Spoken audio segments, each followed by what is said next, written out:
Welcome to Bunk Analysis. In this episode of Coast to Coast, prophecy expert John Hope joins George Noory to discuss the latest predictions for the future. John says that famous seers Nostradamus and Stormberger have descriptions of the current situation and that we could witness a thermonuclear war. That's a great statement there, Mr. Hope, but I think I could have inferred that we are in perilous times just by watching the news over the past few weeks. Let's see. A plane was blown up in Ukraine. Israel and Gaza are killing each other, and the United States is placing sanctions on Russia. Given a lot of people have a lot of weapons, all it takes is a few hot heads on both sides to get things blown up big time.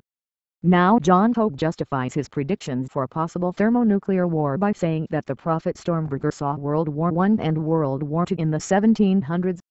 Stormberger sees, quote, iron monsters that would bark through the wilderness, unquote, and also that, quote, in one day, more men will die than in all previous wars combined, unquote. I think that these are very general predictions which can be safely made up even as far as 300 years ago. There were plenty of wars to analyze in the 1700s, and given that technology was improving at that time, it's a safe bet that wars will get deadlier in the future. Nostradamus suggested that 2/3 of the human race will be destroyed in a massive world war. Again, a very reasonable prediction and just more speculation. There are sites on the internet which talk about human extinction due to runaway climate change. Certainly this is an extreme scenario, but the fact that species can go extinct gives credence to the idea that humans could also no longer exist someday.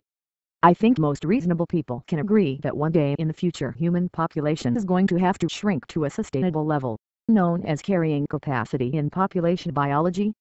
As toxic to our brain chemistry as it may sound, we are not going to be able to burn 90 million barrels of oil per day ad infinitum, and hence somebody in the future will be living in a less crowded world with a lot less energy to burn. And they're probably going to wonder what the hell were we thinking to deplete resources this quickly. What I am saying is that we do not need to rely on prophets from hundreds of years ago as evidence for what is obviously been studied by population biologists and energy analysts. And these people could provide a lot more relevant information rather than general quatrains which can be interpreted a lot of different ways. Moving along, Hope continues with the prophecies saying that Edgar Cayce, a dreamer from the 1900s who made predictions in an altered mind state, saw a devastated New York City in year 2100.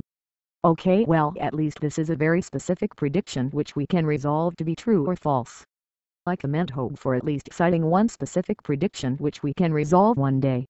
But never mind that, because Hope says that the prophecies are not written in stone and might not come to pass. Wow, what an amazing insight there, John. It's like saying if stock ABC does not go up, well, it just might go down. Like, congratulations, binary things resolved to true or false. Way to go out on a limb and bring us such insightful information. The point here is, prophecies are not to be taken seriously. Read the news if you want a better idea of what might happen.